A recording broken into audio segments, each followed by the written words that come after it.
I did talk to Doug years ago. Yeah, well, not years ago, maybe 3 or 4 years ago. Yeah, nice guy. Sure. You maybe mute my mic. This episode of the TJump podcast is brought to you by you. If you value this content, please consider supporting the channel.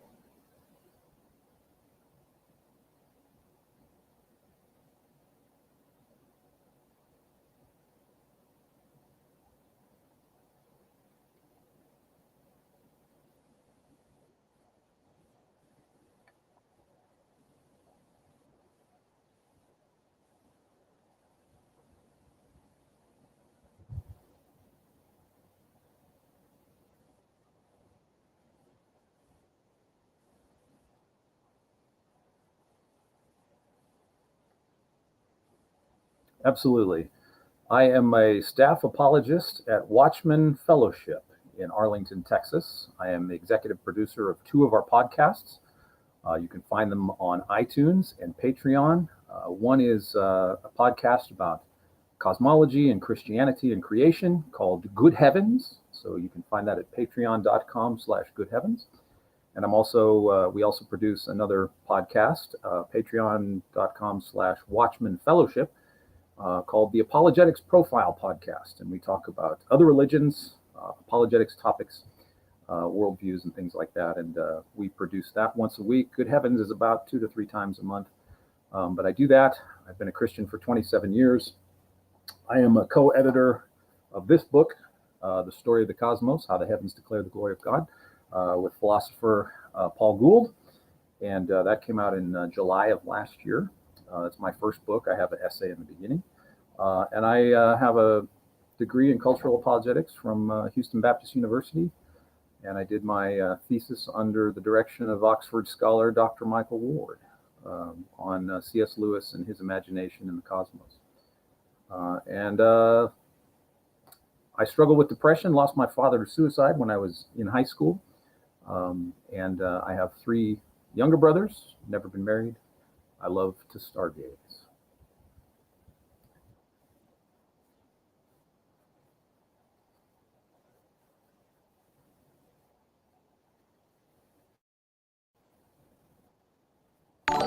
Sure, sure, sure. Briefly, as I said, I'm an adult convert, so I came to Christ. Christ came to me about 27 years ago. And I had no religious upbringing. And in my early 20s, I had 2 convictions kind of come to me rather subtly, like a sunrise, really. One was that Jesus was real, kind of a weird thing. Okay. And the other one was that the Bible was the Word of God. I had no formal uh, indoctrination in Scripture. I didn't know anything about Scripture. I thought Christians were nice, but were a little strange. I didn't know anything about Jesus. I mean, I still think Christians are nice and strange. I'm one of them now. But really, Tom, over the course of about 6 months back in 1992 and 93, these 2 convictions would not. I couldn't. I had to process through them. I don't quite know how they happened, really. So I started reading the Bible, and I keep a journal. I've been keeping a journal for 27 years. I write in it. I read Scripture, and I write in my journal how I think God is speaking to me. And then through about 6 months of that, I was baptized in 1993.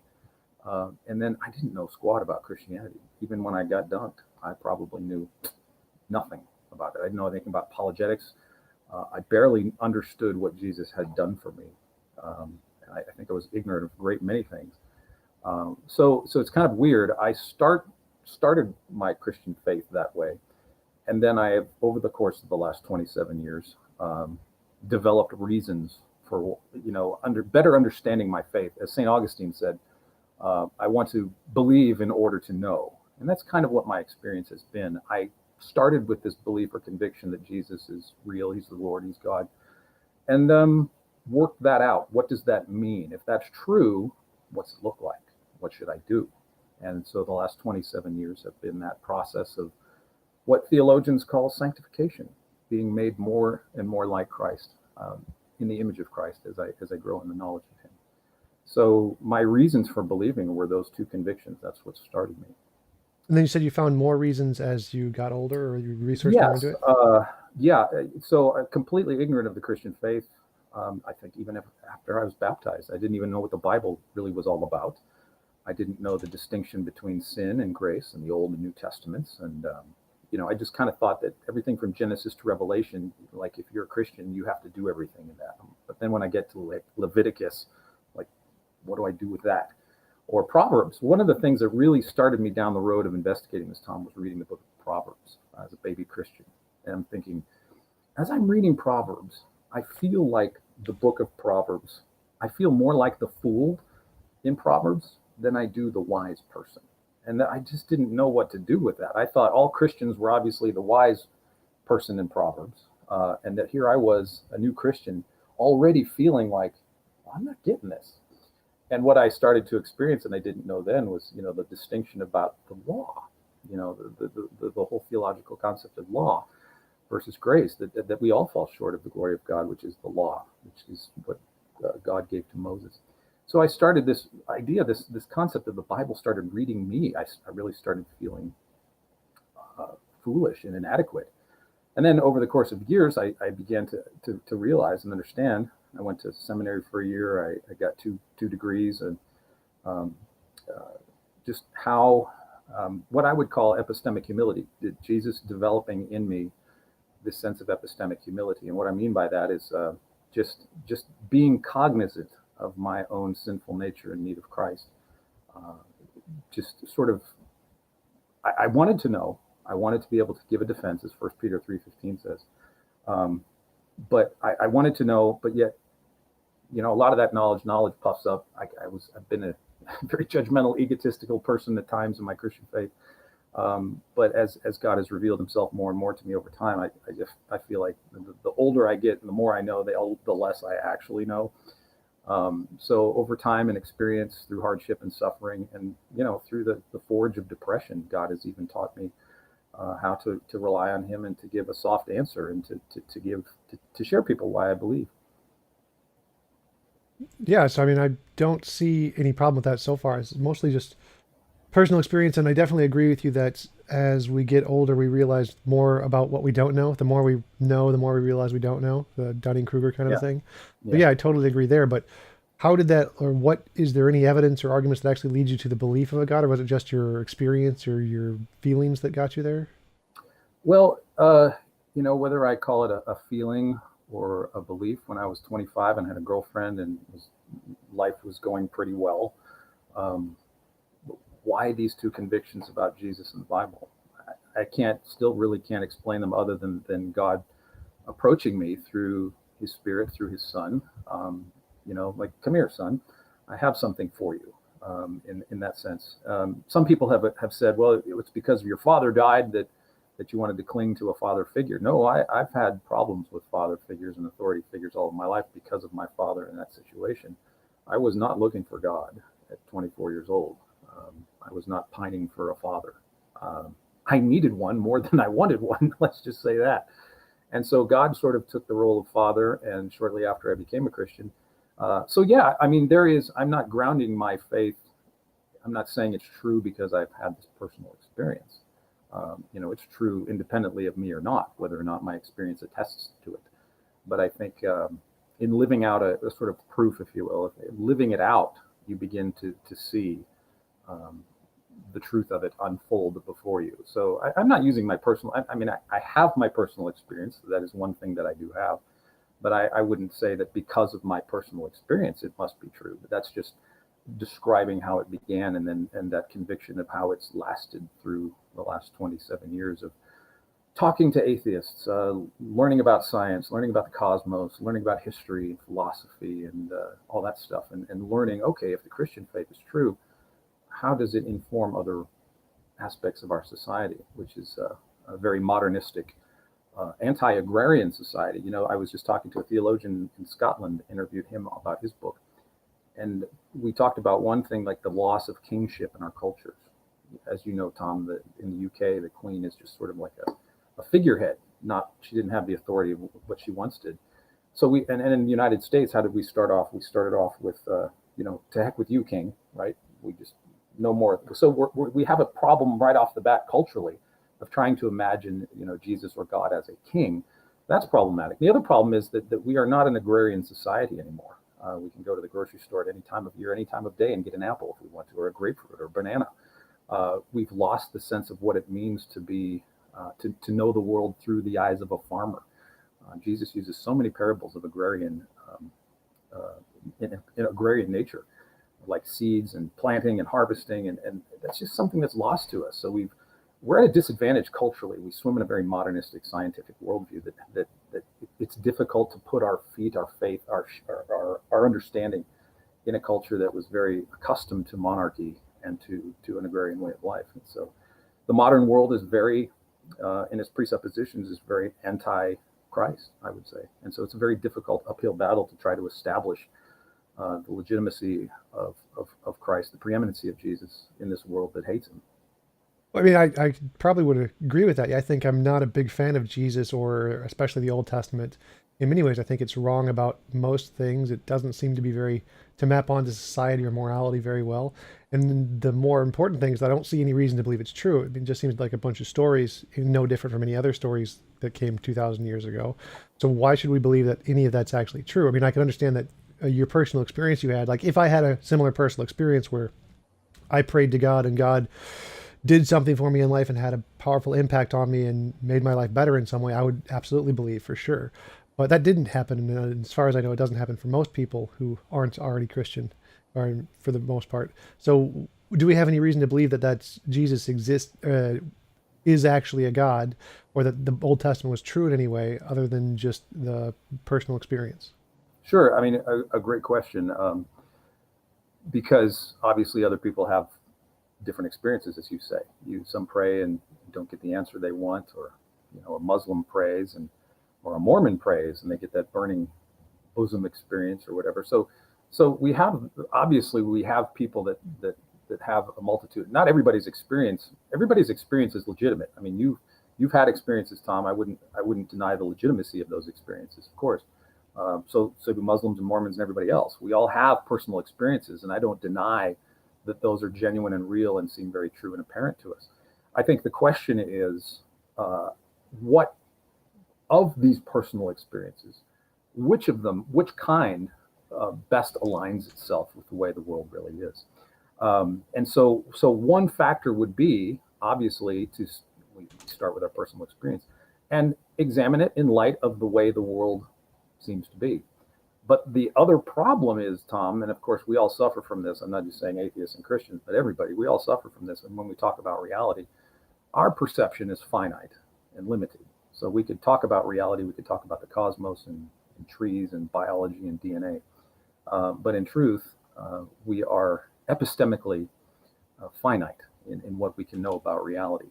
And so the thing to do would be to do the one thing, to hold your experience, to hold your experience with an open hand and interpret your experience in light of what you see around you. So kind of what I did, I took my experience of those two convictions and I stepped out in faith, if you will, and tried to live in accordance with what the truth says. But you bring up a good point. I want to talk about it. I don't want to read anything that might offend you. If you don't want me to read scripture, I won't, but I had a reference in scripture that I wanted to refer to based on what you said about silence, if you don't mind. Go for it. Okay, because it's how familiar, I'm sure you used to be a Christian, so you're familiar with scripture. I don't want to presume that you don't know anything. I'll assume that you're familiar with the Bible. Yeah, I've read it cover to cover multiple times. My Okay, parents yeah, actually paid me to do it once, so. Ooh, wow, I didn't, that's fantastic. So in Psalm 22, David is crying out in anguish, my God, why hast thou forsaken me? Far from my deliverance are the words of my groaning. Oh my God, I cry by day, but thou dost not answer, and by night I have no rest. And I'll agree with you, Tom. I mean, there are times when you pray, God doesn't, it seems like you're talking to the carpet fuzz. It seems like you're just talking to an echo chamber. You're just talking to yourself. Maybe you're trying to drum up some sort of wishful thinking. Oh my gosh, I mean, the experiences of the people of the Old Testament who God chooses. I don't think there's a one that hasn't gone through what St. John of the Cross once called the dark night of the soul, that that that a believer who generally seeks to follow after God isn't going to at some point be disillusioned with God and God's apparent silence. And of course, I read Psalm 22 because in Matthew 27:46, this is the same cry that Jesus cries from the cross. Why have you forsaken me, God? And so this forsakenness of God, Tom, is a very real and genuine experience that I don't doubt that you had. I have them. I have a book. This is a great book. It's a little book. Spurgeon, Charles Spurgeon, the great evangelist, preacher of the 19th century, struggled terribly with depression and doubt, if you can believe it. But his chapel services were filled every Sunday. I mean, he was a wonderful. I read him devotionally, but he struggled with doubts and depression. God didn't deliver him from depression. God hasn't delivered me from depression. He's delivered me from other things, but not that. He's been silent on that. He's brought me through that. But in that silence, Tom, it's interesting because one thing I've learned, if I'm claiming, me personally, I say, God, you're silent, God, I don't hear you. What am I assuming? I'm assuming that when God speaks, I recognize his voice. And the truth is, Tom, when he does speak, sometimes I don't want to hear it because it goes right here. And so I pretend, maybe sometimes I do this, I pretend I don't hear it because he's not answering my prayers in accordance with the way I've been petitioning him. But maybe his answer is right here and I don't want to hear it. And that's me personally as a Christian. I don't want to pick up my cross. I don't want to deny myself, and so sometimes that silence is genuine. Sometimes you're genuinely forsaken by God. Sometimes God generally does not answer you. But being able to interpret God's silence, I think, is also the flip side of that, is being able to understand when he does and answer prayer or when he does speak. And that's kind of what I've come to the conclusion about. But yeah, I would actually agree with you there. But my question would be is like, how do we tell the difference between, like you said, the times when he's forsaken us and silent and the times he actually answers?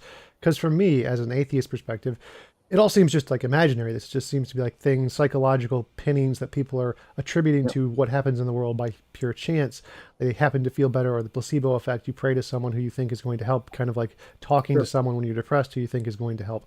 And it gives you those feelings. But as far as I can tell, there's nothing that actually gives us a reason to believe those are more than just imaginary, other than just our feelings, which are also imaginary. Well, and I think it's a good point because you're dealing with the realm of personal experience, and there's certainly in psychology and medicine, as you know, the placebo effect. You just gave me a sugar pill, but wow, I feel great. But the doc's going, that didn't do anything. You're the test group over here that got the placebo, but you're like, woohoo, medicine. I love medicine, but it wasn't. There was a psychological factor there.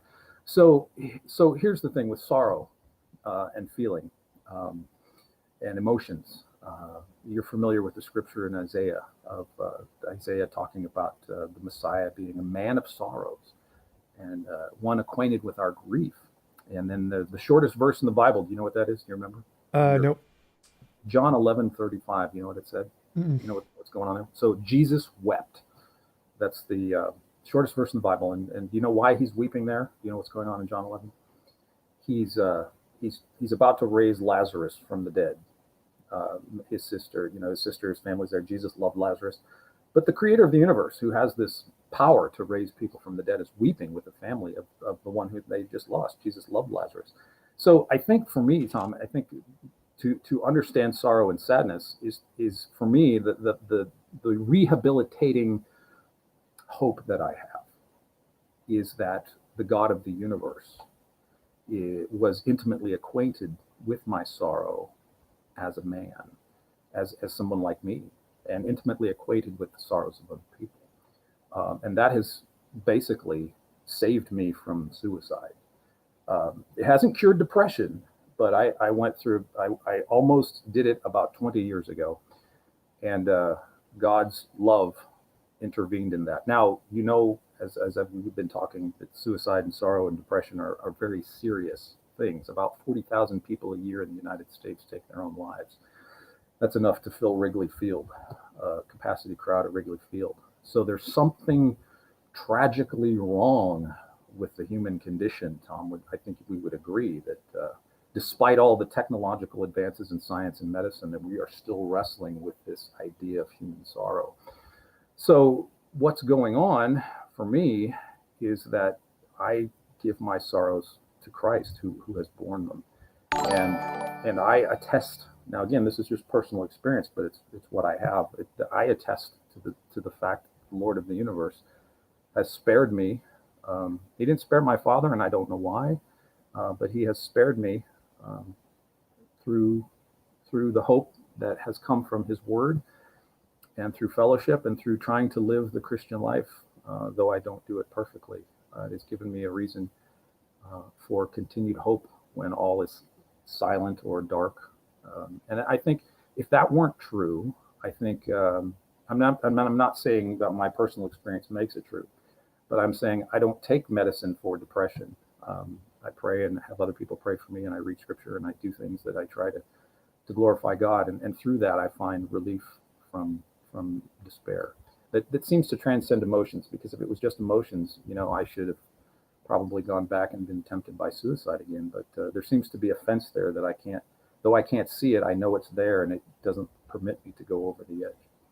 Well, from my So perspective, that seems to happen quite a lot in society for lots of different things. There's lots of things people can latch onto that stop them from being suicidal or depressed in yeah, some capacity. Like, for example, sure, one is uh, high functioning autism has this condition called a special interest, where they have one thing that means everything in the world to them. And if they have that one thing, they're perfectly fine. They're happy as can yeah, be. Nothing bothers them. If they don't have that thing, they're severely depressed, and nothing can change that. So sure, and there are other cases where people find hobbies that they really enjoy and that they distract them from life. And then there's a thing in psychology where they say pick up a hobby like pottery or something as a way to distract yourself, and that yeah, works in the same way. So that feature of life of having an idea or a hobby or something you can focus on to stop you from being depressed is a well-known thing in psychology that seems to be very emotional. It has the same effect in all kinds of cultures in all kinds of ways. I don't see any way that this indicates that theism is true in any way. It just seems to be like another one of those psychological ploys, exactly the same as all the other ones, to distract yourself from the pain and to feel better in a way. So again, I don't see any way that differentiates uh, the existence of a god with just any other imaginary thing. well, I think you've said it a few times, and I think the key word there is a distraction, if you will. um, and our life is filled with distractions. I mean, one of the ways in which I do deal with depression, I agree with you. I have a system of means that I do. Like, I'll call somebody, I'll go exercise, I'll go for a walk, I'll go stargaze, I'll read, I'll do something I enjoy, right? Um, and those do help. Um, I have to exercise regularly to keep whatever it is going. I'm actively proactive about what I do. That includes certain things, and I avoid certain other things that I know that could cause it.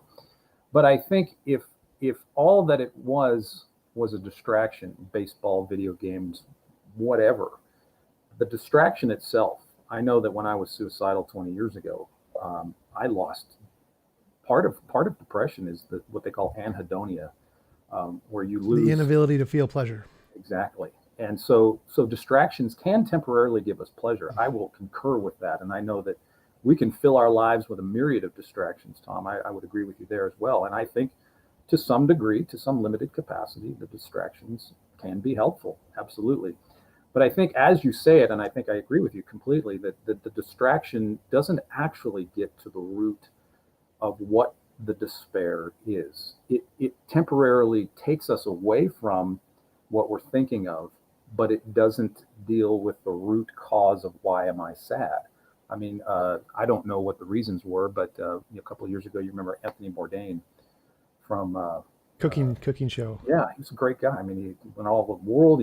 He ate great food. He seemed to have a popular channel. He was at the height of his career, it seemed, but then he took his own life in France. And I don't even know if people really know why. I don't know if there was a note or anything, but you have this, he has everything. He has every distraction that you could possibly want. And it was insufficient finally to prevent him from, giving into that tragedy. And as I'm sure you know, there have been many, a Christian, I think it was Rick Warren's son, Tony Dungy's son, and a couple of other pastors in the last 2 years take their own lives. What's going on there? What is distraction enough to keep somebody from taking that horrible leap? And of course, my father left our family devastated from what he did. And he had a wife, a dog, 4 sons, a house. What happened? Nobody saw that coming. I didn't see it coming. And so I don't think the distraction itself, Tom, is able to prevent ultimately someone from taking their own life. And I don't think it's sufficient enough, whether it's exercise. Like exercise by itself for me is not going to keep me from killing myself. I'll interject there for a minute, because from Sure. my perspective, like the word distraction was just my choice of word. It wasn't actually relevant to the argument. So every person is individually, what they need is subjective. It can change from person to person, and different people are affected by different things. And so their depression can be cured in different cases in different ways. For each individual, it can change, vary from person to person. For me, it's a gorgeous blonde. That's my cure for depression. And for the people with autism, it's whatever their special interest is. That's their cure for depression. It could be cars. Just having a nice car could cure you of depression. And there are many cases of these kinds of effects all over the world. There's no like root cause of depression. It's just a mental neurological state.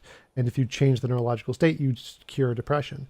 And the thing that can cause that for each individual varies. And so it seems to me that the cure for you, or the partial cure, was belief in a God, and that helped you. But again, I don't see any difference between that and every other case of people who have depression finding something that can cure them, or which I call a distraction, from their depression. So again, I don't see anything in your example that could differentiate yours being like a true cure. I think you said something like the root cause of depression, as opposed to theirs, which are not the root cause, because for them, it seems like cars or money or whatever is the root cause, that they don't have that thing, and getting that thing does cure them of depression for the rest of their lives. And that doesn't seem to be an issue. So again, I don't see a difference between your example and their example. It just seems to be that for you, religion was the motivating factor, whereas for them, it's something else. Well, if I was after a cure, if you will, Christianity would disappoint, because it's not cured. It's prevented me from taking my own life, but it hasn't removed the sorrow that accompanies depression, whether it's chemical or spiritual or moral, whatever. Right. I didn't mean like the cure. The cure word is, again, just like the distraction word. Those don't matter to the argument. The argument is, so you've had some effect. There's some change that's happened because of your belief in religion, and that same change occurs everywhere in society for anything we can imagine: cars, money, sex, power, books, music. Everything can cause that change. So I don't see any difference between your experience and the experience of everyone else as known in psychology, because again, they're all just psychological states that we are pretty familiar with and how they work in the brain. Well, I would say that a significant difference for me as a believer is, let's say, someone is temporarily cured or permanently cured, or however you want to use that word, because they've come into a fortune or whatever. But we know from having a lot of money or having a lot of cars, we know though that these don't finally work. Otherwise, we would direct everybody toward a particular temporal end to cure their sorrows. So I think the difference maybe between us would be that I would say that I would agree with you in the sense that those things can give temporal satisfaction, sufficiently enough to take our minds off of what may have been causing, or what we may have thought has caused our sorrow. Like somebody becoming wealthy may feel like their depression is cured because poverty was causing them despair. So they have money now, but what happens when the money is gone? Or they had a car, but they lost a car. But if they got a car, their depression is cured. Or they were single, and the singleness was causing them despair, and they got married. But we know that, and I would agree with you, that these are temporary. And I say distraction, whatever you want to use the word. That they're temporal. And I would say that, of course, I'm not using just this line of argumentation to say that theism is true. To me, there's a collective. Well, what is the difference there? Because I agree I'm with you. getting to that. Yeah, I would say that this is just one argument among many, and sort of abduction argument, a collective whole. So this is just one slice of the pie. But for me, in terms of so here's how I see it. This is just how I see it. For me, I know that the root cause of despair is sin. For me, just the nature of what sin is in me and what has happened to the human race. That sin has inevitably, as Blaise Pascal says, and other theologians have said, we are glorious ruins. We're like the Parthenon, where we had a past glory, but now sin entered the world, and we are not ourselves. We fall short of the glory of God. We know there's something wrong with us, whatever that might be. And so the difference for me, Tom, would be that there's two things here theologically, and I think you can follow this. That Jesus comes to take that from us, the impact of sin.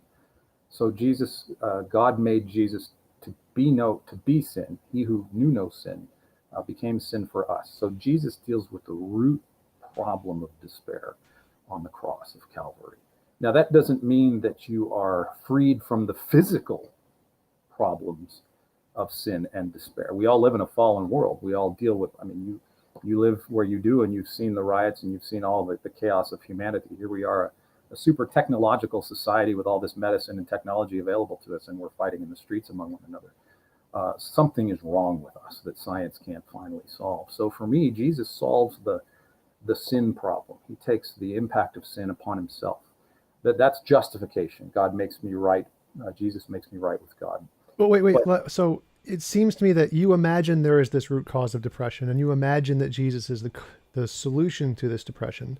But when we compare Jesus to all of the other things I listed, Jesus works worse or is less effective at curing depression than all of the other things. So, for example, the money thing, we know that if people have up to $50,000 a year, or below $50,000 a year, they have a much higher level of depression, and above $50,000 a year, you have a much lower level of depression. So having money to a certain degree does in fact cure depression permanently, as long as you have it. And just like in your case of if you have a car and you're not depressed and you lose the car, you become depressed. If you have belief in God, you would be not depressed. And if you lose belief in God, you would be depressed. The same thing applies to both. So again, everything you listed there applies to every single one of the examples I gave before. There was no difference other than that you've presented, other than the fact that you believe there is this root cause, which has no evidence as far as I can tell. Well, and you believe Jesus is the cure to this root cause, which also has no evidence as far as I can tell. Well, so a couple of things there.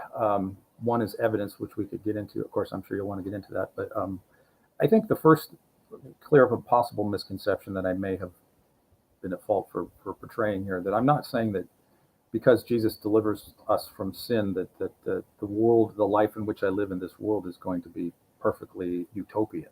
I'm not making that claim. If you read scripture, it's a life of difficulty and suffering.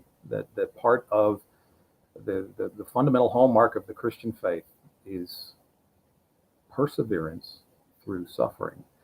So in a world without God, suffering, evil, however you want to coin that, the maladies that beset us, even if you don't acknowledge them as sin or moral culpability, every one of us knows that even if we had the ability to make our own intuitive moral systems, we're going to fall short of that. There's this thing called moral guilt that we all know. Even if I could make a perfect moral stricture for myself, I couldn't follow it. I mean, it's like, okay, my only moral standard for myself is stopping at stop signs. And I set up this moral system. And then, 2 minutes later, I roll through a stop sign on an intersection. How come I can't even obey my own morality, right? So there's this intrinsic sense that I am guilty and accountable, that I can't unburden myself from without God. So, well, wait, stop there. Wait 1 second. You can do it without God on many different ways. There are like tons of different ways that work equally as well or better than the God. The God only works for some people who have a psychological disposition to prefer that ideology. That's the problem, is that I'm not accusing you of having said that if you believe in God, all your problems will be solved. If that happened, that would be great evidence. That would be phenomenal evidence. But though we don't see that, what we do see is that Jesus works no better than any other thing in the world to have any effect at all. There's no substantial difference between belief in Jesus and belief in the tooth fairy as for what makes you feel better. They all have the exact same demonstrable effect in reality. So there, as far as I can tell, that does not provide a way to show that Jesus is actually real, or I think Jesus actually existed as a human, but there's no reason to say he was a god or special in any sense. So that's what I'm Well, I think asking, is because all the examples you give are exactly the same psychologically as everything else we see in the world. well, I think you bring up an interesting term, um, and I just kind of it's kind of a utilitarian understanding that it's something that quote works. And so when we talk about Jesus, for me, and for Christendom, I'm not just making a subjective arbitrary distinction here. Uh, Utilitarian purposes, pragmatism, has an end. If I say something works, this pen has a utility, right? It's not for flipping hamburgers or making pancakes. It's for writing. So there's a utility to this pen, a maximal utility, we can say. There's a purpose for this pen. And so with Jesus as the Son of God, as God incarnate, uh, he outlines exactly what the purpose of our lives of being created beings in his image is. And the Well, I mean, purpose, I grant that, but again, when I say work, I'm asking for how do we differentiate it from imaginary? That's what I mean by work. So I understand that Jesus, the Bible has a story that it's constructed, that it says these things, but that doesn't mean anything to me. Harry Potter does the same thing. What I want when I say work is I want a way to differentiate this from being imaginary. You got to have some way to differentiate imagination from reality. And so when I say work, it's like if I say a drug work, you can see its effects will be greater or lesser than the other drugs, parable or whatever. So that's what I'm looking for when I say work, is what way do we have to differentiate the Jesus story as opposed to anything else from being imaginary or reality? okay. I think in a nutshell, to address your question very simplistically without a lot of verbiage, would be to say that God invites people, the world, that does not know him, to watch how his people die. And I don't just mean Watch how physical they death. die. Watch how they die. And I don't just mean like come to their funeral. I mean the kind of, so Jesus in John 17, he's praying that his people, that the people that believe in him would be one, unified in one body, that their love for one another would be exemplified to the world.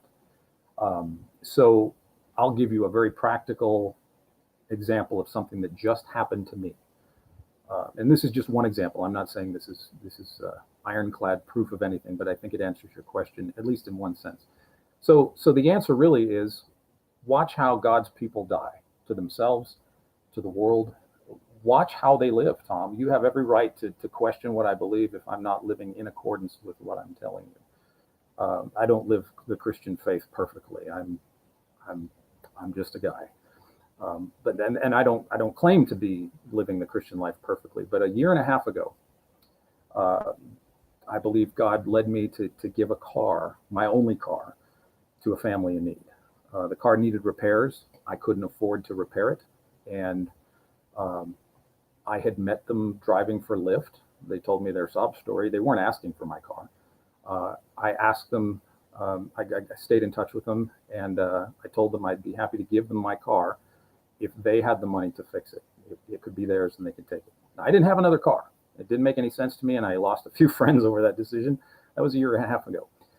2 weeks ago, I heard from the family after a year and a half, and they didn't have to get a hold of me. I put no strings. There was no strings attached to the bargain. They bought a used car for me. They already had a car picked out, and they wanted to know if I wanted one, if I still needed a car. And I use that as an example to show that's how the body of Christ works. They were Christians. We both trusted that God was doing something. And this is just but one example of how I've seen God over and over work through practical means. When I step out in faith to do something, yes, faith. Without faith, it is impossible to please God. But I don't see that faith is a belief without evidence. I think faith is an active trust in the evidence that we have. Okay, here's the cosmos or something, or whatever evidence you want to offer. Act in accordance with that. Okay, if you believe by faith, that God is, then do this. And so it's in those steps, of those practical steps, Tom. It's not just an intellectual exercise. It's like, okay, I believe this. What does that look like walked out? And so what I said earlier about watching how God's people die, we die to ourselves. I knew those people needed that car. I knew God wanted me to give them that car. I didn't know what that would entail for me. It was kind of a mini death. I went a year and a half without a car of my own. And it was kind of a mini death. And it was a lot of difficulty in wondering if I did the right thing. I lost a few friends over that. But in the end, it seemed to have worked out to the glory of God.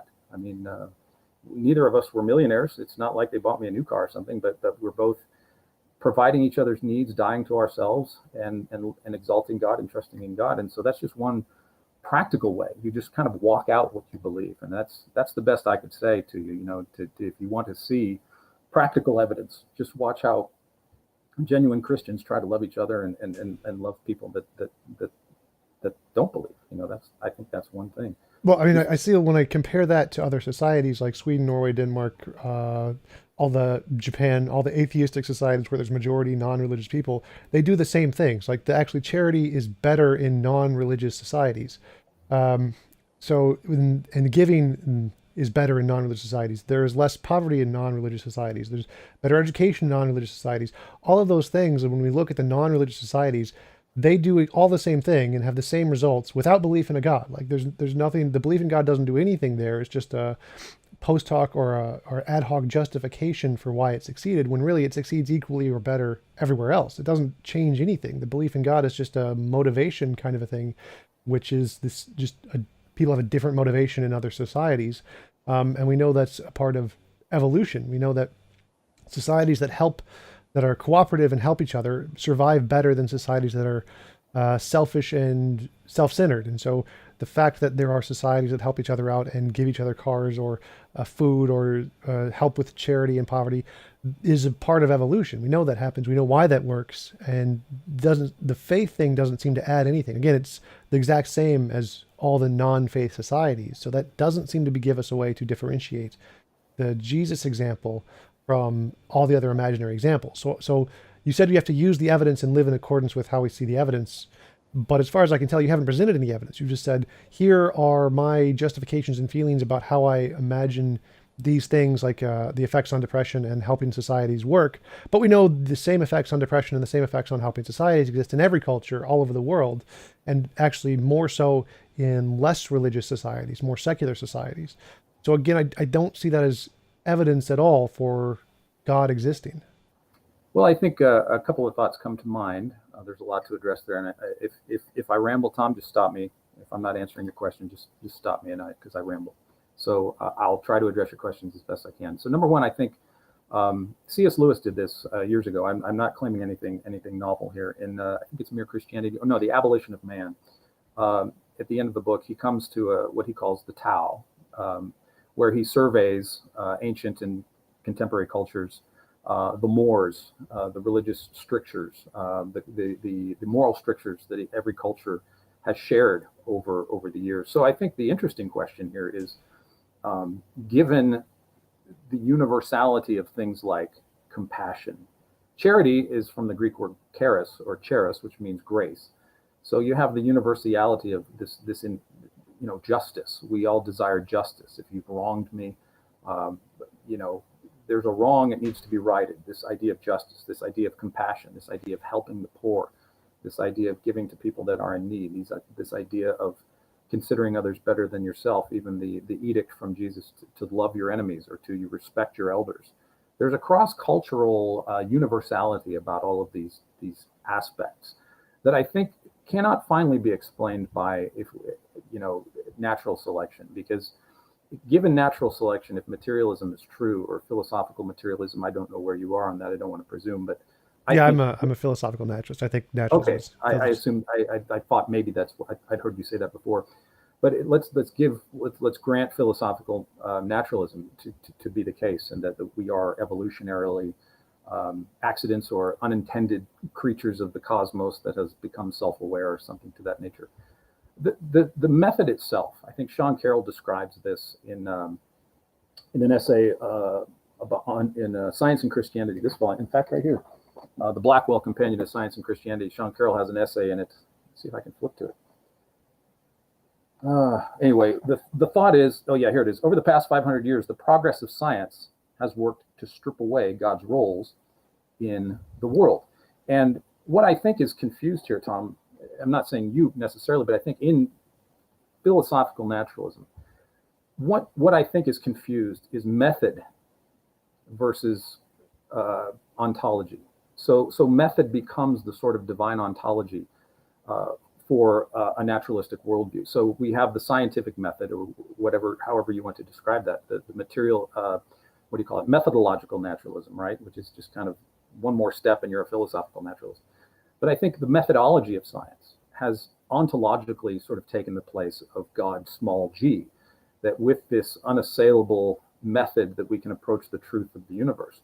But if you look at the pronouncements in the last 100 years, if you want to go back to Einstein, about the cosmos, what do you see in the science popularizers today, especially maybe since Carl Sagan in the 80s? You see this repeated mantra that we are cosmically insignificant. I'm sure you've heard that. Sagan has said that. He said that we are an inconsequential film we are a thin film on an inconsequential lump of rock and metal. Sean Carroll says the universe is just a brute fact, and maybe we have doppelgangers out there in the Everett's many worlds. What was it, Bertrand Russell, that said we are an accidental collocation of atoms. And so we have this. Richard Dawkins too, which yeah, Richard Dawkins, right? We just dance to the music of DNA. There's no right or wrong. This is the universe we would expect if it's all blind, purposeless, and causeless. But I think what we're dealing with today in society, Tom, is people feeling a tremendous burden of being told repeatedly by science that they are. Carroll says in his Big Picture, the book Big Picture, he says we are organized blobs of mud. So this is just, I think, just the sort of just a sampling of examples of how we're repeatedly being told by science that we are cosmically insignificant. We're mud. If you take the physics to its absolute end, down to the quark or whatever other subatomic particles are beyond the quark, what are we, Tom? Mud that is mostly empty space. What are the moral, philosophical, ethical implications of being an accidental blob of mud that is mostly empty space? People are going to interpret that one way or another. And I think a lot of people take that, Albert Camus, Jean-Paul Sartre, that suicide becomes the respectable alternative in such a world. It was the late apologist Francis Schaeffer that said... I don't think I'm not sure if I'm following your argument here. So science, you're right, is a method. It's not an ontology. So it doesn't tell us anything about the ontology of the world. It's just a way that we can differentiate real things from imaginary things. Yeah, you just said it. A method cannot determine the quality or kind of ontology that we experience in the world. I would agree. Right, and scientists agree with that. Scientists aren't saying we can. So all science does is it gives us, if we have a thing and we want to know if this thing is real or imaginary, we have to use some methodology to test, is this real or imaginary? And that's all science does. So the reason all of those scientists are saying that the universe is blind, pitiless indifference is because we have no method that can show that purpose is a real thing and not an imaginary thing, which means that we are reasonable to conclude there is no such thing as purpose or reason or purpose or meaning in the universe outside of our imagination. Now, as a philosopher, I think that we can find purpose and meaning purely as abstract objects like math and logic, so we don't need it to exist in the world, and then we can have it without that. So I mean, I believe, I'm a moral realist, so I believe there is objective morality and purpose and meaning, but it doesn't come from like a law of nature that exists independently of us in the universe, and that's totally fine. So the fact that science shows we don't have a way to differentiate these things from imaginary just means they're probably imaginary, and that's not a problem. So I don't know why, like, the fact that if our meaning and purpose came from a God or whatever, you would still need some way to show that that's a real thing and not an imaginary thing. And science can't do that. Science shows it's probably imaginary. So what is your method to show that the meaning and purpose given from a God, other than the fact that it asserts we have that in the Bible, is actually real and not just imaginary? Okay, I think I'm following you. Again, stop me if I'm not. I think, again, going back to a couple of, I have personal experiences as evidence of it. You would expect if God of the Bible is personal as we claim, that it would be personal to me. It wouldn't just be something that happened to me 27 years ago, that there would be day-to-day evidences of God speaking and working in my life. So I have that. I mean, I think that is, to me, epistemically, that would count as evidence. Now, it might not be. You're absolutely right. So, like, for example, if just to use a ridiculous example I can come up with, if I prayed to a God, like, God, give me a gold brick, and a gold brick appears in front of me, and tomorrow I pray to God, God, give me a gold brick, and a gold brick appears in front of me, that would be great evidence of a God. So yeah, if there is a God who is a personal relationship, who does act in your life and answers prayers, and you can interact with on a regular basis, that would be evidence on a personal basis. Now, I can't demonstrate it to anybody else because they're not going to see the gold brick. So personal experience is always first person. It would only apply to evidence for you. It wouldn't apply for evidence for anybody else. No one else could actually use this as evidence.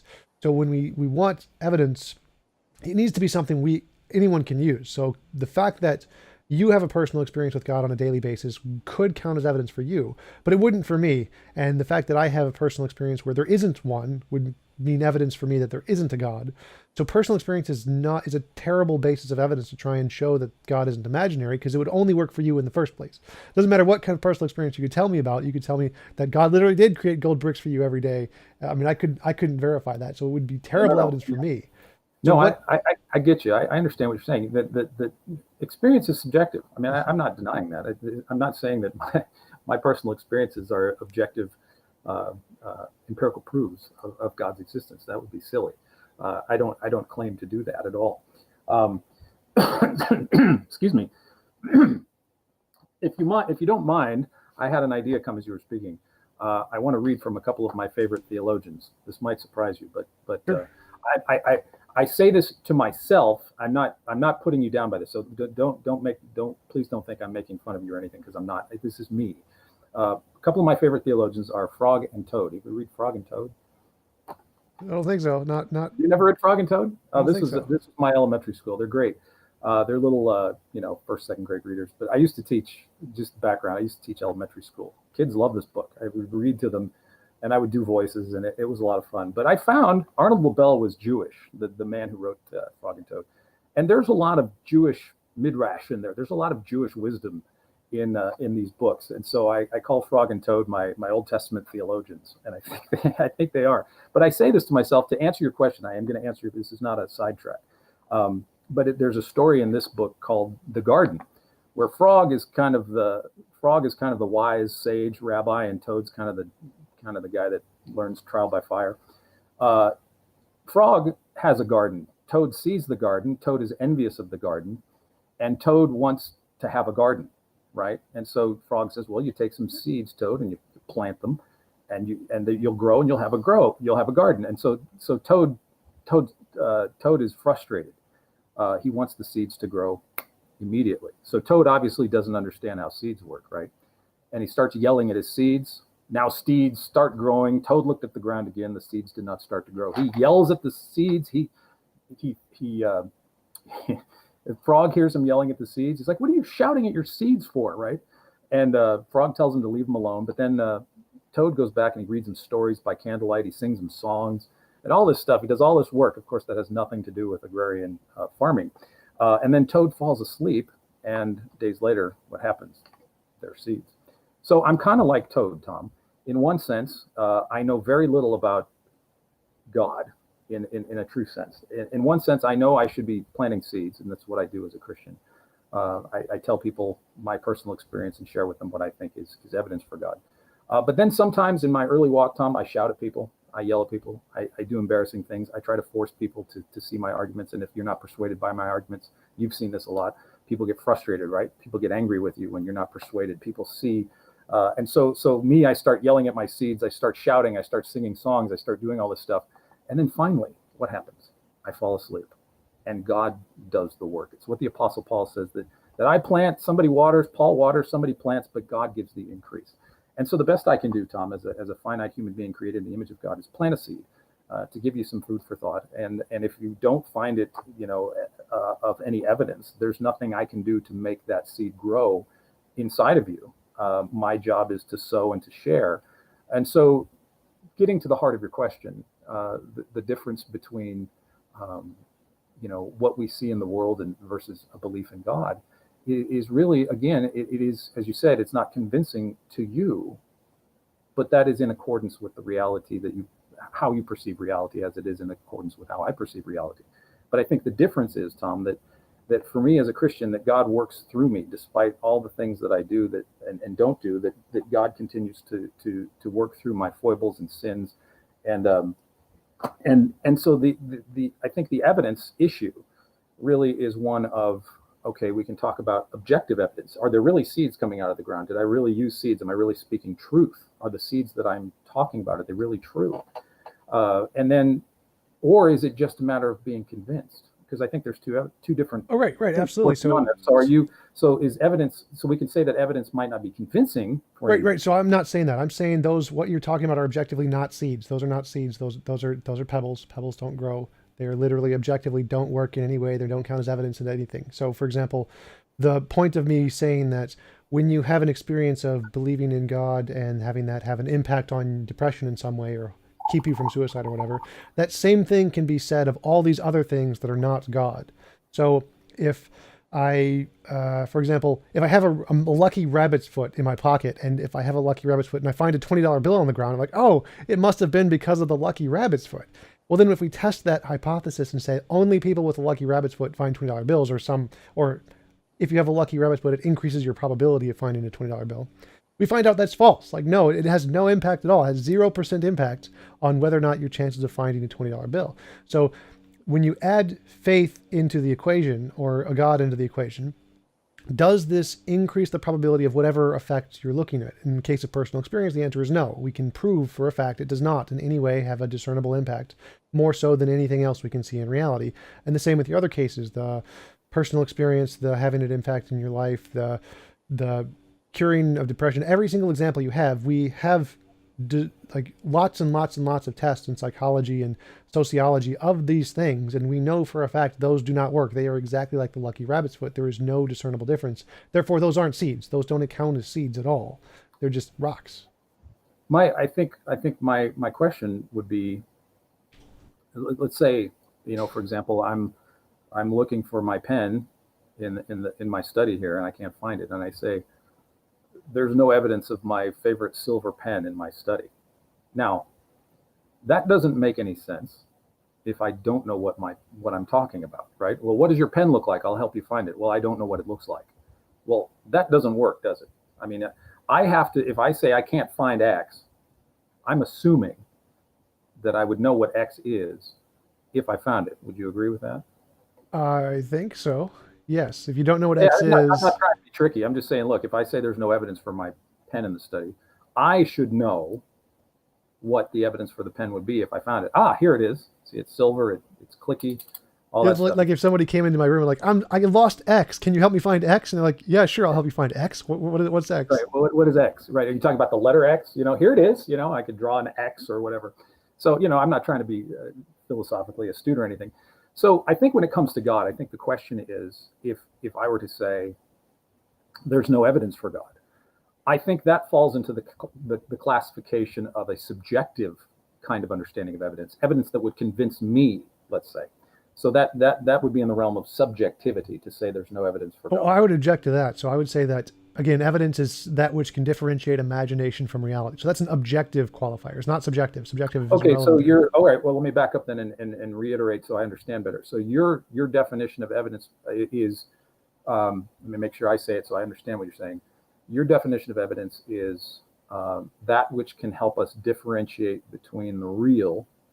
When you say real, you're talking, I'm assuming as a materialist, you're talking about sensory perception, correct? No.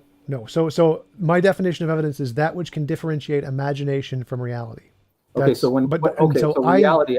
But not. I'm not talking about naturalism here. So there could be a supernatural realm of reality, and you would still need a method to show that isn't imaginary. And the method doesn't need to be testable. It doesn't need to be natural. It could be any method you want. Any method that can do this would count as evidence. Now, the only method I know of is science, but that is irrelevant. So any method you can do works. So you accept the possibility of a supernatural realm in your definition of reality. Could be. Absolutely. Okay. So what would be, again, for you, I'm not playing trick games or whatever, but just so I know your terms, how do you perceive a definition, or what's your root definition of supernatural? A non-physical consciousness is usually what I go with. Non-physical. So there's consciousness there. Yeah, so when people usually say supernatural, they're usually talking about a ghost or a fairy or something that has consciousness and it's doing something in reality. Usually, if it's just a force, it's usually not considered supernatural. So so when you talk about supernature, you differentiate that from metaphysical. So there could be a physical thing beyond our physical world, but that would be metaphysical, But for you, in order to be supernatural, you don't conflate metaphysics and supernatural. These are two different. No, metaphysics is just the fundamental properties of the reality. So it could be anything could be metaphysics. Supernatural could be metaphysics, or supernatural could be made of something else, Okay. and that something else is metaphysics. Well, some people, intertwine that, and it's kind of a confusing muddle. I just wanted to know what you were thinking. So supernatural for you is something beyond the physical that has Yes, conscious. essentially. Okay, so is that so you would grant at least the possibility of a supernatural ontology, and I don't mean in Sure. terms of the physical Yeah, body. yeah. Supernatural consciousness could definitely exist. There's no problem with that. It's Okay. not a logical contradiction. So if we just stick with empirical science, if we just go with the methods and the tools of science, what we observe, and I have a very very simple understanding of ontology of just the idea of being, right? Physical being, grass, trees, rabbits, tomatoes. Well, ontology is the study of what exists. Physical being is just one kind of Yeah, existence. right. The existence of something, and so what we see, I think, in terms of biology in the living world, we see being coming from being. I mean, that's just scientific, right? I mean, that's just methodological naturalism. If we stuck to that, What? where does I don't understand that. Being coming from being. I don't understand that at all. right? Well, like seeds again. Like if I plant I think I have a seed here. So if I plant one of these when it has seeds in it, I'm going to get a pine tree, right? From the seed cone comes what? A tree. I'm not going to get tomatoes if I plant this, or corn, or wheat, or if robins mate in the spring, they're going to have baby robins. If cows mate, they're going to have cattle. If dogs mate, et cetera, et cetera. That's what I'm saying, that these beings specifically come from their kind, if you will, or their species. That a dog begets a dog, a sheep begets a sheep, a seed begets a certain kind of fruit. That's all I'm saying. Would you Okay. agree with that? Um, Mostly yes, but then when it comes to quantum mechanics, no, because things can pop into existence, virtual particles and stuff. But I, what, how does that relate to your argument? Because I don't know how that. Well, even if you go, even if you want to talk about a virtual particle popping into existence, it still has the ontology of a virtual particle. We're not talking about root beer popping into existence. We're talking about some kind of subatomic particle that has the properties that enables it to be inside a quantum vacuum. So you will consistently see virtual particles. You will consistently find virtual particles popping into existence, and not candy canes or rabbits or cardinals. And so there's a nature of that. We might not know what it is, but that doesn't mean we should abandon Leibniz's principle of sufficient reason. We just don't know what the reason is for these particles coming into existence.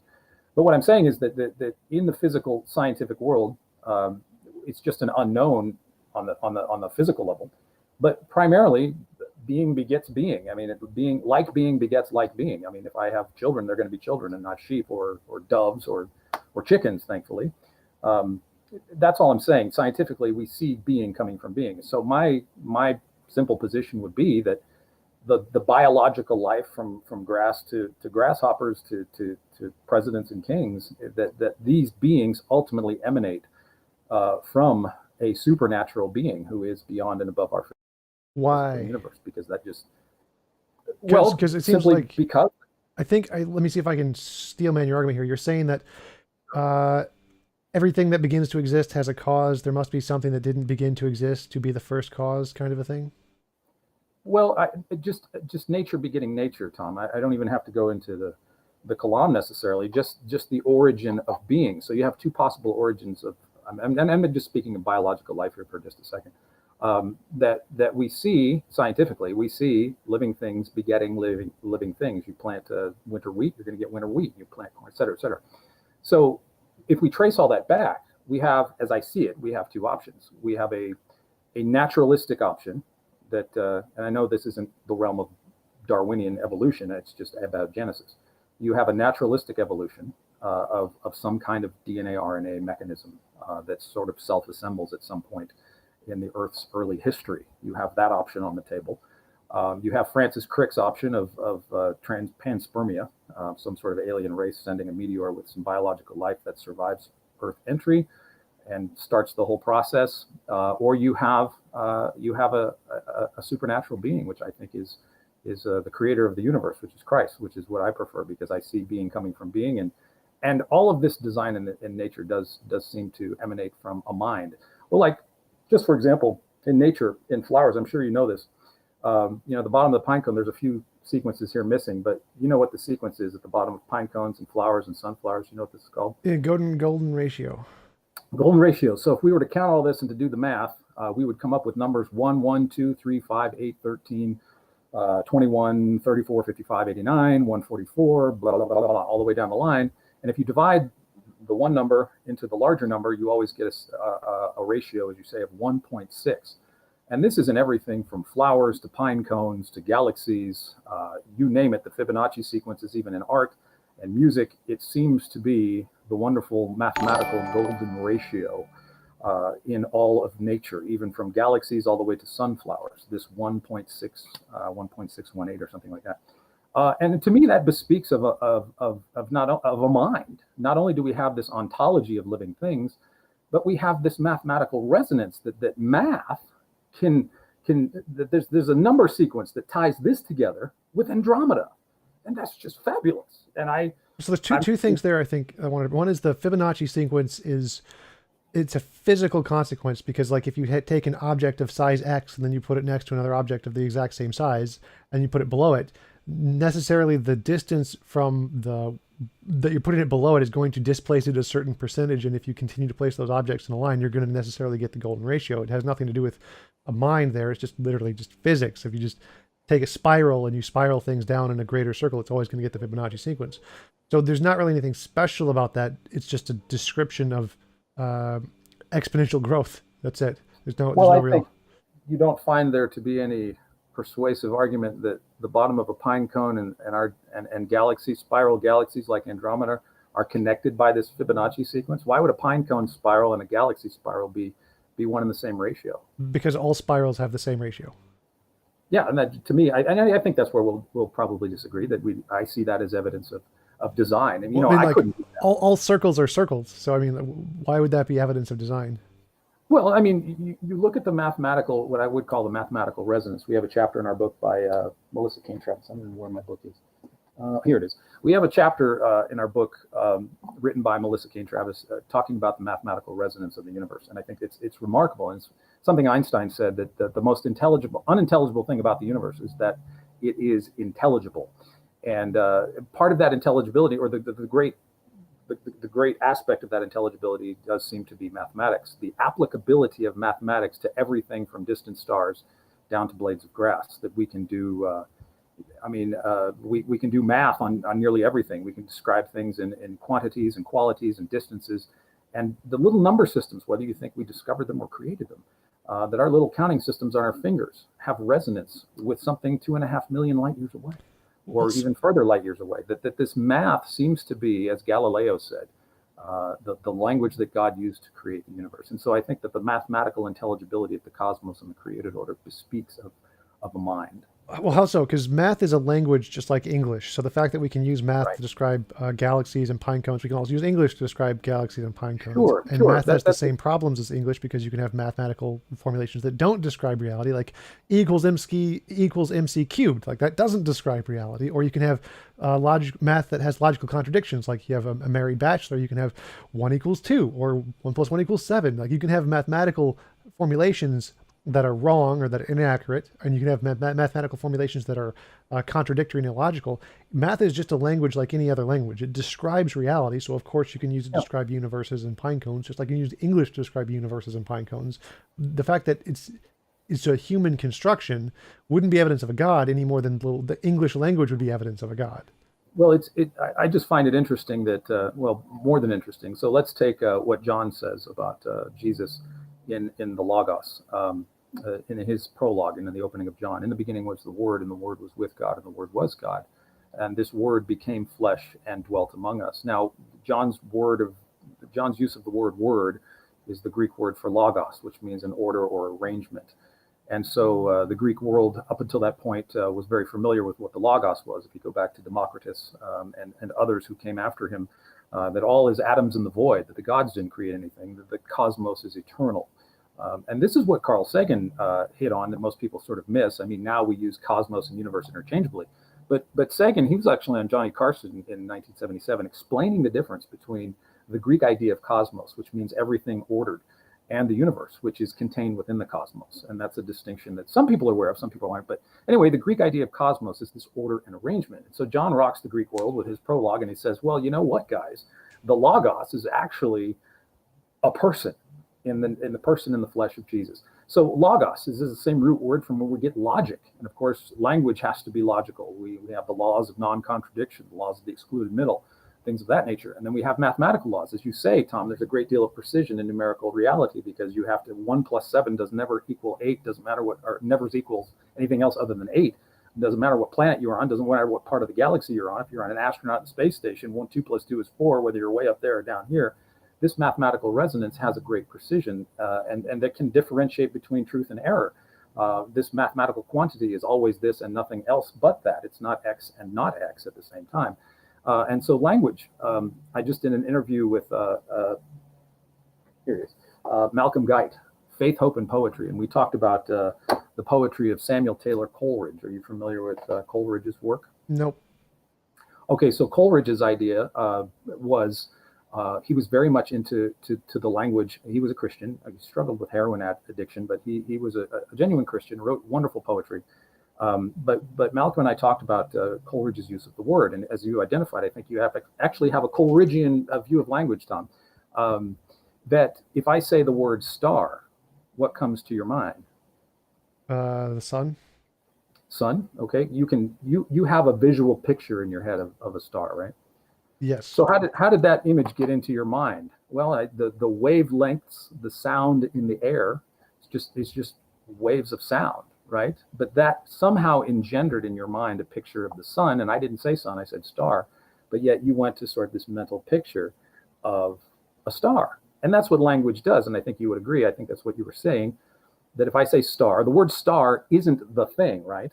Yeah. It's a transport. It's a vehicle that takes you to the actual object itself.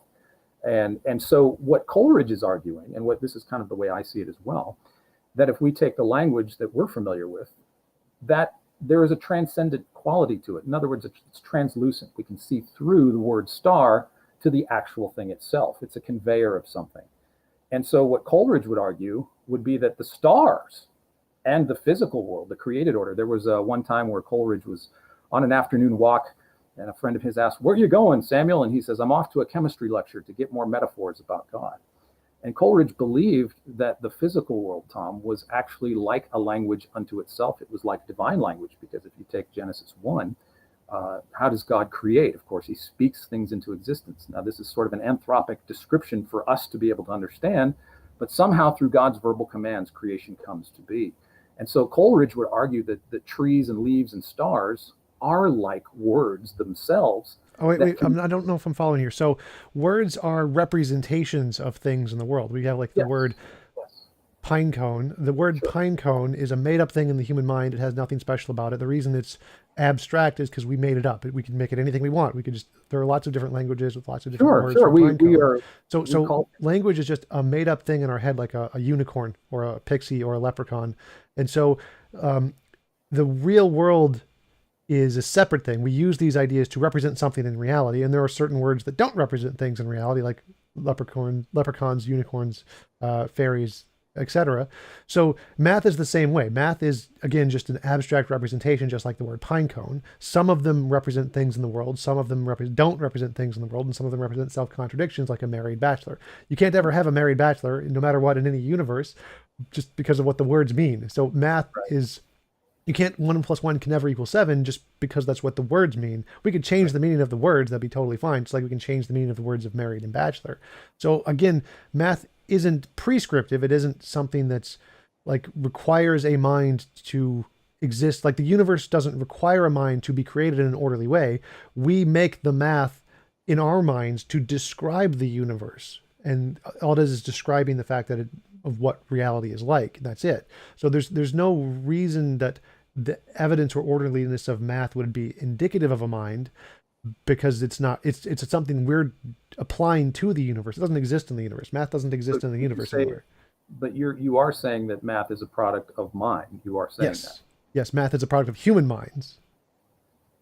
Yeah. So you would say that it is an artifact of intelligence, correct? Yes.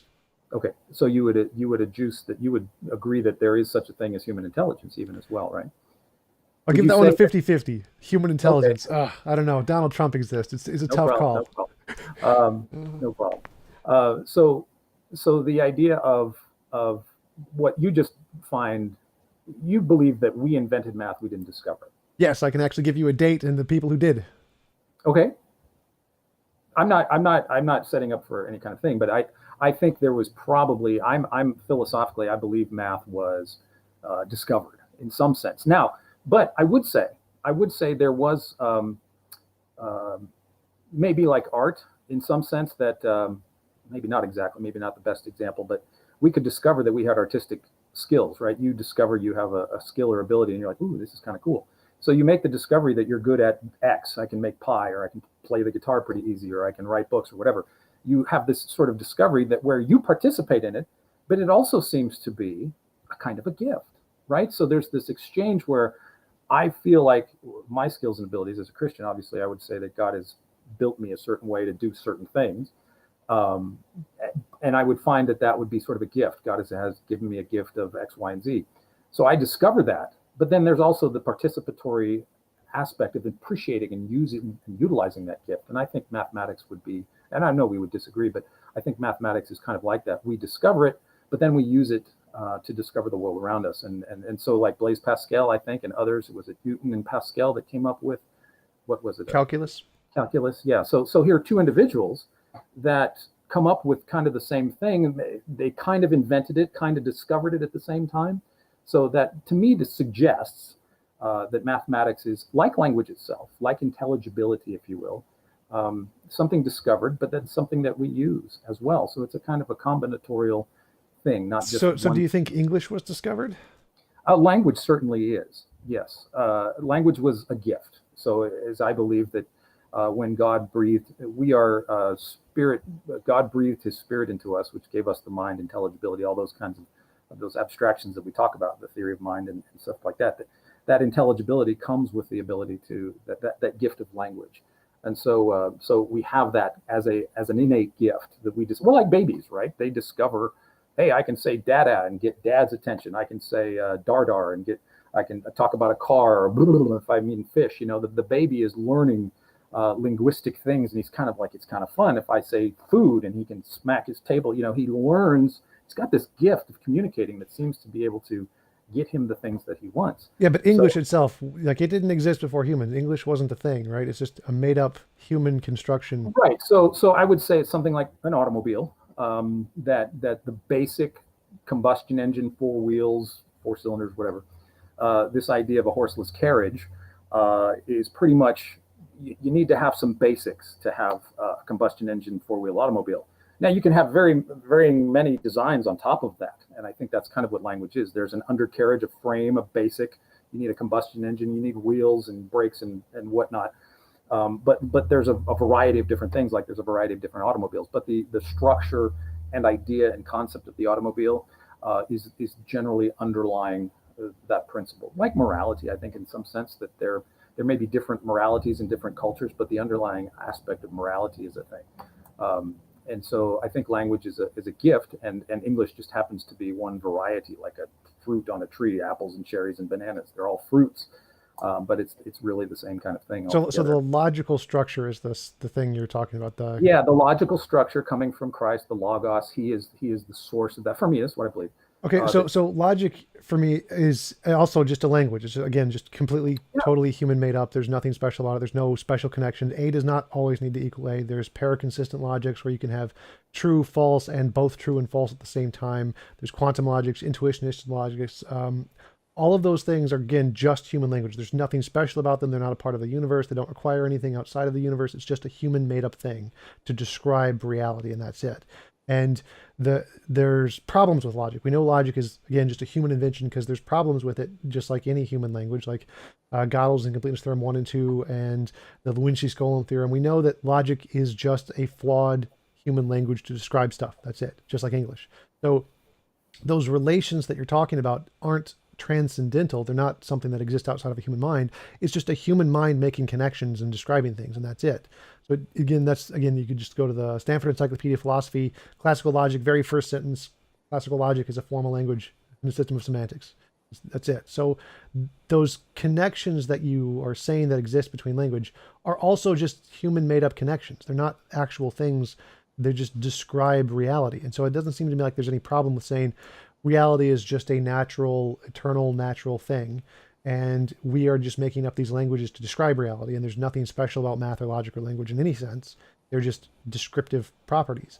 So the other thing you brought up a while ago was the being from non-being kind of a thing. Like, I see no problem with saying that there is a natural thing that could either exist eternally, like the universe, or there's a natural thing that can exist outside of space-time, like many theists claim a God is, without any consciousness. So either one of those could be explained and are better explanations of the being from non-being, or where did the universe come from, and math and logic and language than a God is. It seems like God is just a God of the gaps kind of a thing, where we don't know how this was created, therefore we're going to say God did it, when we can come up with better solutions that are grounded in things we have evidence for, like reality, without the evidence of a God for those things.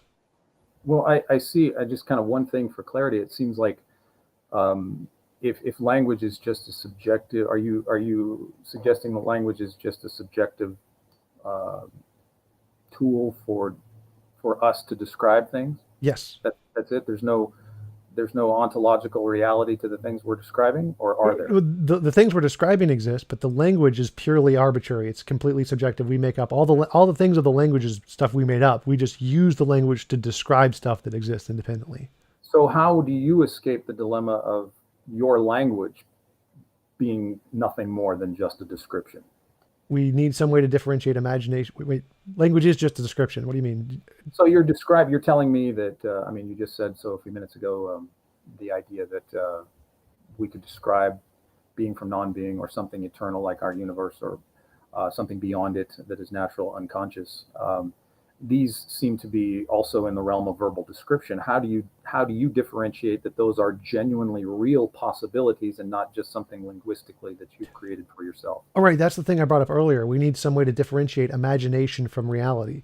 And the way we do that is with science. It's also a human made up concept, science, the scientific methodology, but it works to differentiate real things from imaginary things. For example, if I say, this is a cup, the word cup is completely imaginary. It doesn't exist anywhere in the universe. You're never going to find the word cup.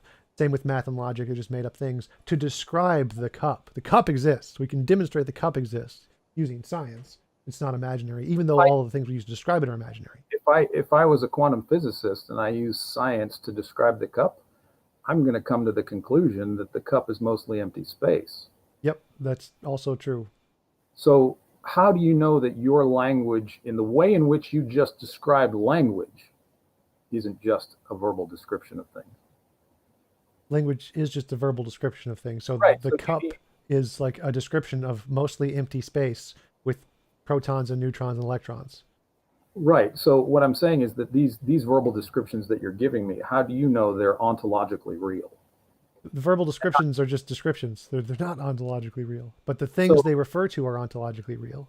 Right. So you're saying that this cup or that is real, but I'm hearing you say, on the one hand, well, real is just a word. It's just language. We're just described, but so I don't know how you're escaping your descriptions from your own descriptions of descriptions. If you say real, I'm assuming that you're meaning something by real. Right. But then I'm forced to conclude by your own epistemology, that every word that you say are just words. So I don't know how to say that you've got the handle on reality here, rather than, by your own definition, you just seem to be trading in words too, like I am.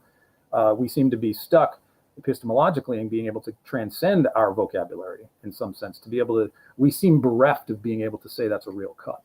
Right. So truth is that which corresponds to reality. So whether the sentence, which is completely made up, whether that sentence accurately describes reality or not. And to know if a sentence accurately describes reality or not, we need some method to differentiate imagination from reality. And the method we use is science, novel testable predictions.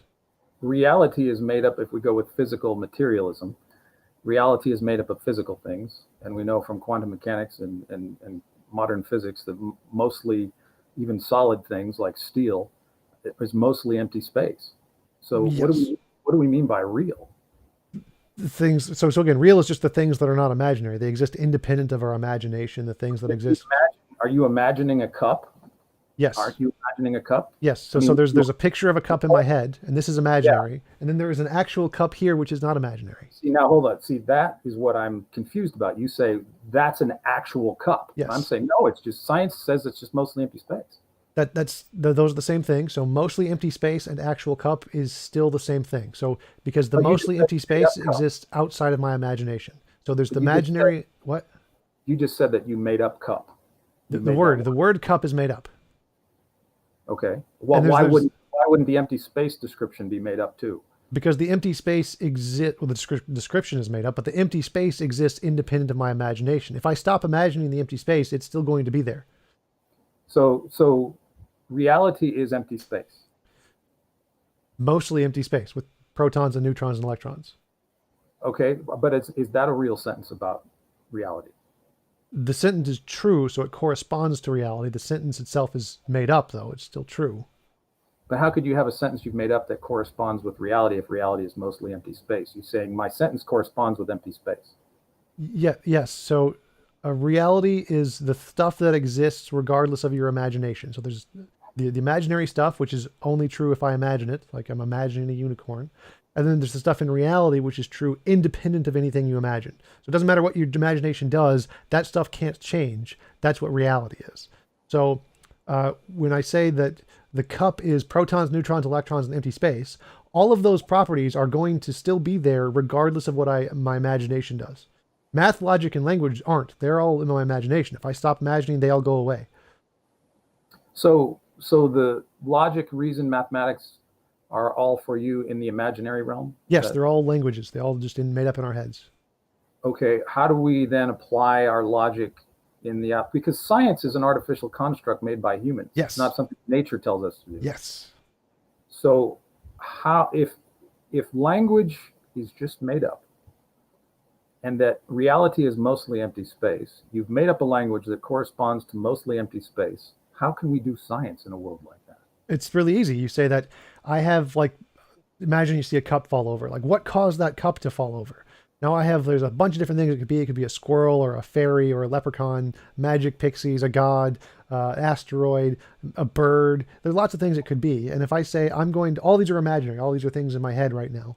And I'm going to say, if my hypothesis that it was a squirrel is true, I'm going to make a testable prediction and say we're going to see squirrel droppings around the cup. Now we don't know yet. We haven't looked.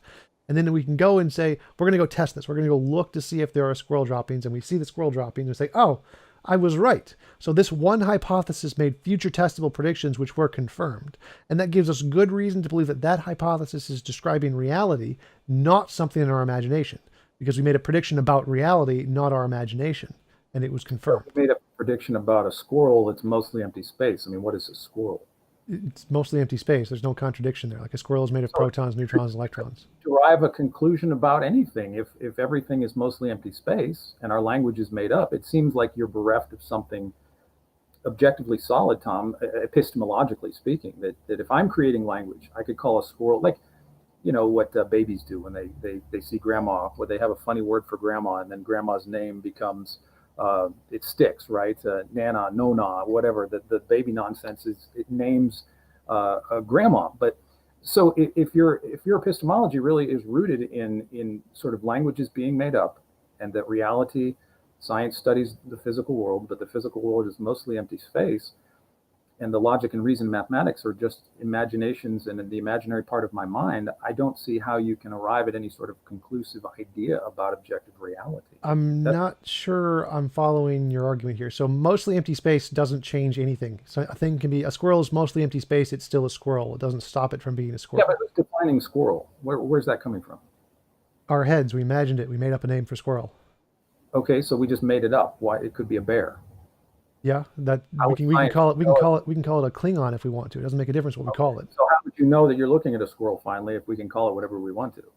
Because we can make associations. We can say a squirrel has these properties, and these properties are, it's small, it has a big furry tail, and we have other names for those things that we came up with. And they started with grunts, like, and then that we associated that to whatever they were pointing at with our sense experience and said, that's an and then we made more complicated words for that and we built up language. So language is completely arbitrary. We know that the natural ambiguity of language, all words are arbitrary, but they refer to sense experience, which is how we can differentiate the uses of different words. So your epistemology is sensory experience based on words we've made up about things that are mostly empty space. Is that correct? Sensory experience is how language was developed to be a specific, how one word, which is arbitrary, was developed to have a specific meaning. It has nothing to do with my epistemology. That's just how language developed. Language developed based off sensory experience. Right. So earlier on, you said that personal experience is bad evidence for God. Yes.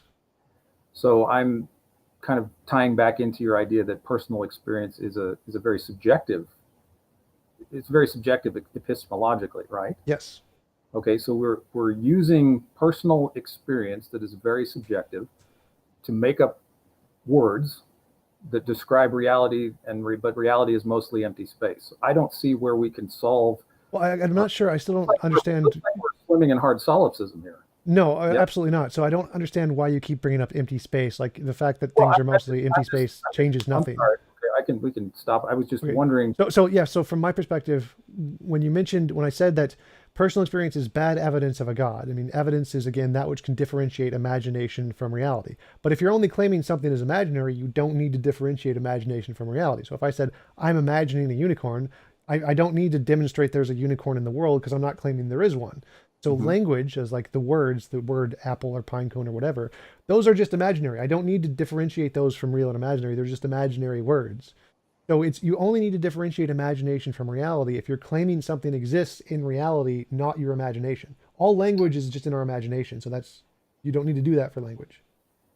Okay, so when you say cup, just to be clear, why is that not something of a product of your imagination? Because when you hold it up and you say this is a cup, why isn't that just your own imaginative vocabulary and not something objectively real? The vocabulary is subjective to a culture, but the vocabulary doesn't matter. The vocabulary is irrelevant. The cup exists independently. The reason we call it a cup is because of thousands of years of sense experience references to language. It's arbitrary. It's totally arbitrary. We just all happen to use the same ones. Okay. All right. I mean, I don't want to, beat a dead horse. I would just for clarity. Okay. So we would probably, obviously we disagree because I would think, for me personally, that the whole ability to perceive, as we said earlier, the language, the ability to perceive, mathematics, language, speech, intelligibility of the cosmos itself, emanates from Christ, the Logos. Why? Why would that be the case rather than just being a product of biology? Well, again, we go back to the rational intelligibility, the language that John describes Jesus as the Logos, that the cosmos is an arrangement. I mean, when you look at, have you ever been out in a Bortle Class 1 dark sky? Tom, have you ever seen? I've been out in the dark sky in the middle of Texas where there's no lights. Yes. Yeah, so you're probably in a Bortle Class 1 or a Class 2 sky, and that Bortle classes describe various stages of light pollution. Class 1 is the darkest kind. It's down in Big Bend. There's a little island of darkness between Amarillo and Wichita here, and it's probably, I'm assuming that maybe where you were, maybe down in Big Bend or something. But when you're out underneath the canopy of this, I was just out in Benjamin, Texas the other night. It's about 2 hours from my house. And I parked on the side of the road. I couldn't find the park where I wanted to go, so I parked on the side of the highway, got out. I mean, it's unbelievable, the starry night sky. In fact, I had a hard time locating some of the constellations that I'm familiar with because there were so many other stars around. I'm like, where's the Northern Crown? Where is the this and that? And so when I say this is to say that when we look up at the sky, that we don't just go, ooh, lights. I mean, maybe astronomers do after hours and hours and hours of studying stars, but the reaction that everybody gets, I have a telescope and I share it with people as often as I can. The reaction that most people have when they look through the telescope, they see Saturn's rings, or they see Jupiter's stripes, or they see Jupiter's moons, or they see this dark one, Class 1 sky, is something that the sky itself makes people go, oh my God, or how awesome, or how beautiful, or how wondrous. And so there's nothing in the night sky, or there does seem to be rather something in the night sky, something about this wonderful cloudless starry night sky that elicits something beyond itself. Yeah, we have a sense of awe, but I don't know what you mean by beyond itself. Like again, that Well, seems purely there's biological. nothing in a, I could say from a purely materialistic standpoint, there's nothing in a point of light in the sky that should suggest to you that it's awe-inspiring. I mean, if I want points of light, I can go and get some Christmas lights, right? That's just a point of light that I've arranged. And if it's just a matter of light particles, why that stuff up there? Why does that elicit awe, wonder, and beauty? And what I'm saying is that from a purely materialistic perspective, there's nothing in the chemical of Yes, hydrogen. there is. I mean, like we can get a. Well, I mean, So just to use your example of the lights, the Christmas lights, people get awe and wonder from looking at different combinations of Christmas lights, and just yeah. more so than they do from getting at the stars. And some people look at the stars and say, "I don't care at all. It's just a bunch of white dots in the sky." That again seems to be purely subjective, based off of the individual and their chemical states in their brain. It has nothing to do with the stars themselves. Don't give us any awe. It's just that's how our brains interpret the stars, just like how our brains interpret Christmas lights.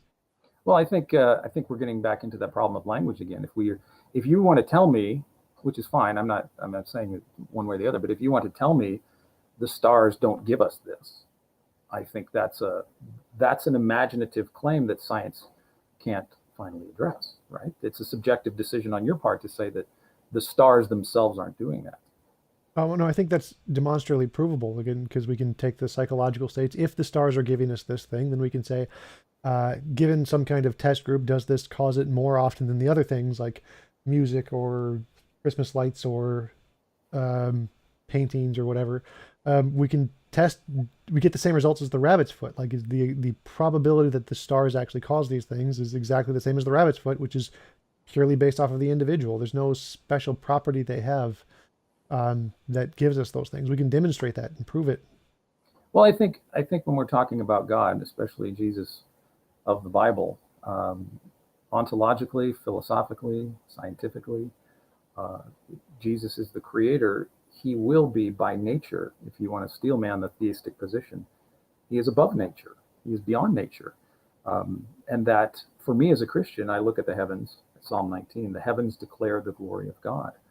And the firmament shows his handiwork. Day unto day pours forth speech, and night unto night reveals knowledge. Now, this was David hundreds of years ago, in 900 BC or something. And you look at, so I worked with in the book, we worked with a Hubble Space Telescope astronomer, um, and he is a Christian, and he was instrumental in putting together you're familiar with the Hubble Deep Field? I think so. What the deep field was? So Bob Williams was the director of the Space Telescope Science Institute back in I think it was 90, let me see, make sure, 95, yes. So as the director of the Space Telescope Science Institute, Mr. Williams had 10 days to play with the telescope however he wanted. He probably could take a selfie of himself if he wanted to with Hubble. But as a director, he had discretionary director time to do what he wanted to with the telescope. Now, just a few years prior, if you'll remember that the telescope, its mirror was ground improperly, and we had to send the shuttle up on a very expensive mission to make the adjustments to make the mirror work. Yeah, because So the mirror was yeah, they didn't grind it shifted. right. Yeah. Yeah, it shifted or something. Well, it was ground improperly, I think, at the factory, and they had a little anyway. So they had to send the shuttle up in a very expensive mission. So this is a couple of years after, and Bob Williams is like, I wonder what can I do with the telescope? I mean, what would you do with the telescope for 10 days? So he decides to take the telescope and take a picture of a blank spot of sky underneath the handle of the Dipper or above the handle of the Dipper, Big Dipper somewhere, for 10 days. This is a starless spot of sky from the ground, and nothing like this has ever been done before. And he's gonna spend a couple of orbits and about $250,000 a day to take these pictures of this blank spot of sky. It was a calculated risk. And what did that yield? Well, it yielded a field of 3,000 galaxies that no human eye had ever seen before. So it was pretty remarkable, pretty almost kind of scary, kind of like Mufasa, like. But then earlier in the 2000s, Matt Mountain was the director of the Space Telescope Science Institute, and he wanted to sort of one-up Bob. So Matt took this telescope, did some discretionary director time, and pointed it at the constellation of Fornax, the Furnace in the southern hemisphere, and also took a picture of a blank spot of sky Now, from our field of view on the ground, Tom, this spot of sky was no bigger than the eye of Lincoln on the head of a penny, held out at arm's length. So if you can imagine holding out a penny at arm's length, this spot of sky that Matt Mountain focused on was only as big as Lincoln's eye.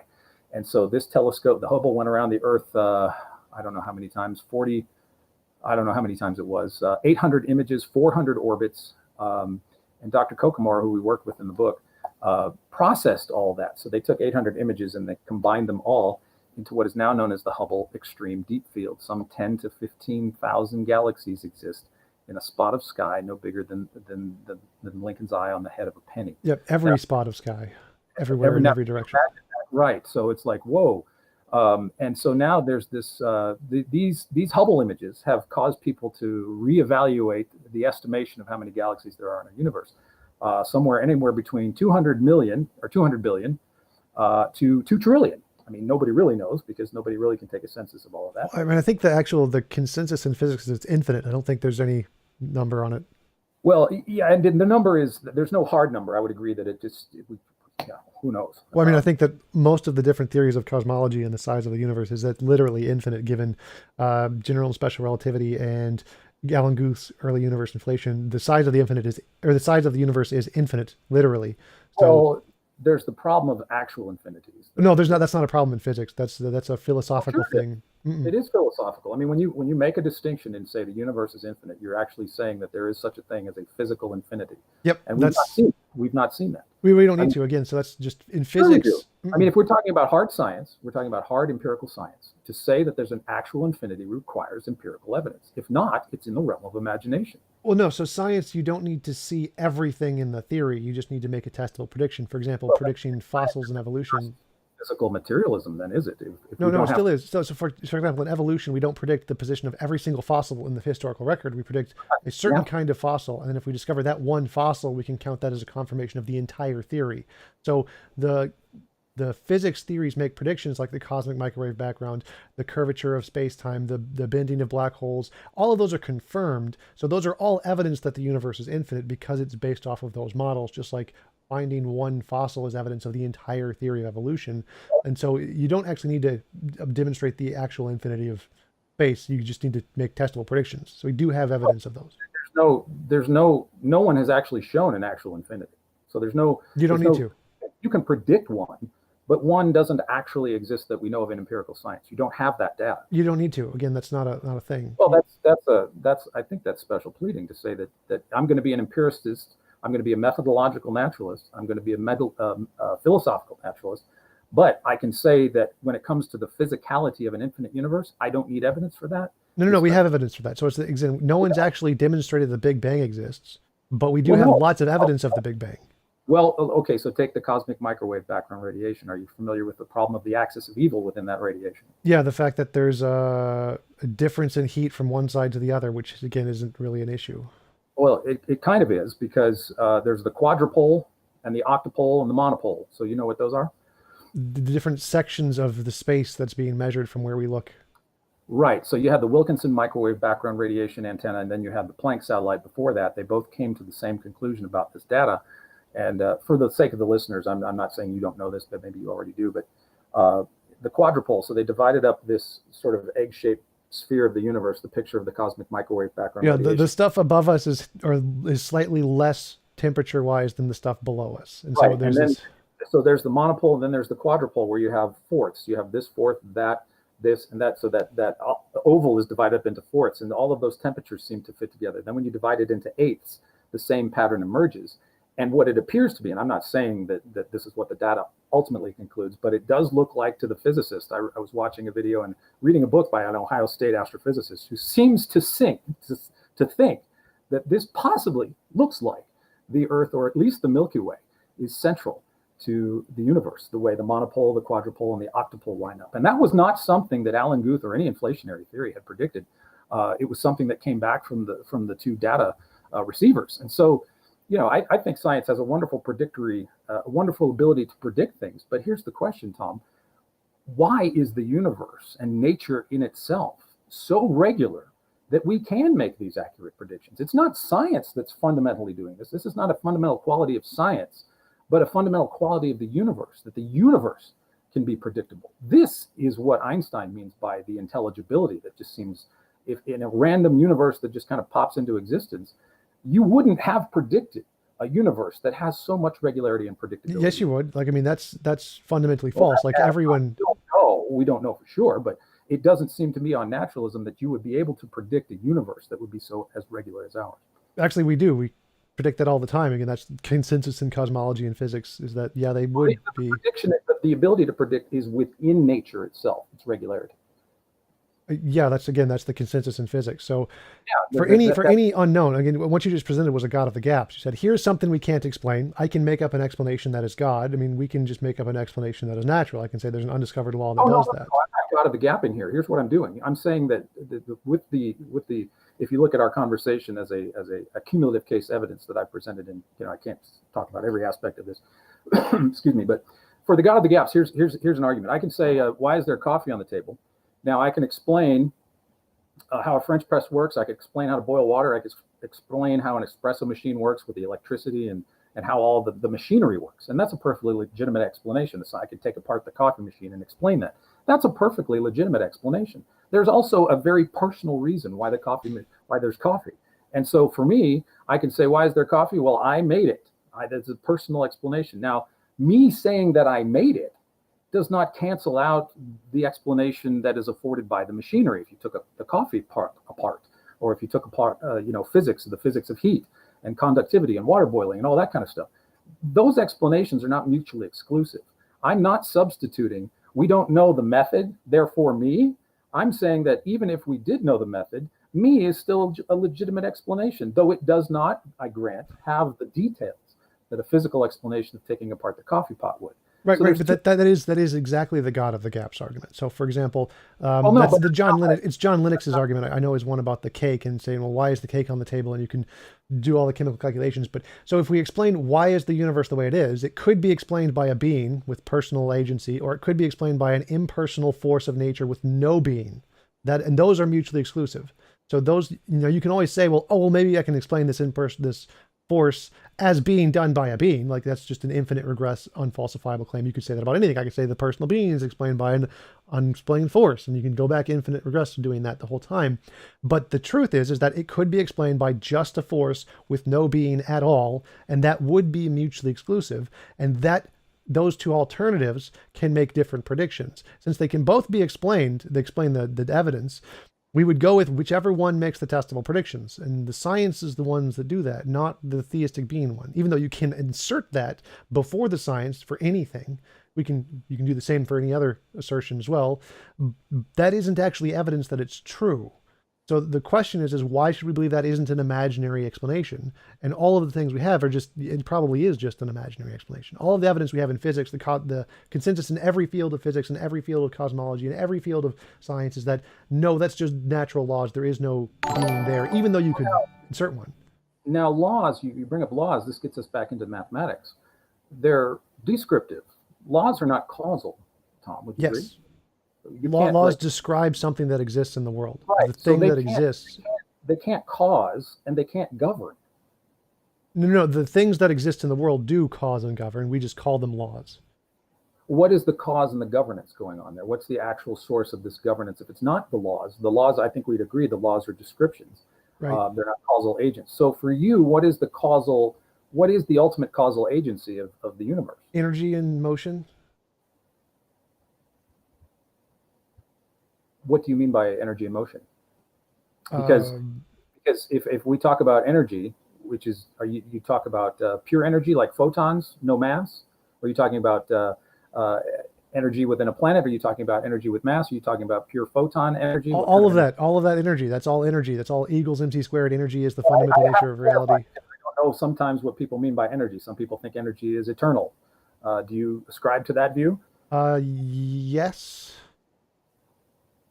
Okay, in light of the second law of thermodynamics, how do you justify energy being eternal? The second law of thermodynamics doesn't say energy is not eternal. In fact, the first law of thermodynamics says it is actually eternal. So no, it doesn't say eternal. Actually, it does. I mean, I apologize to interrupt, but yes, the consensus in every physics and cosmology is that energy is eternal.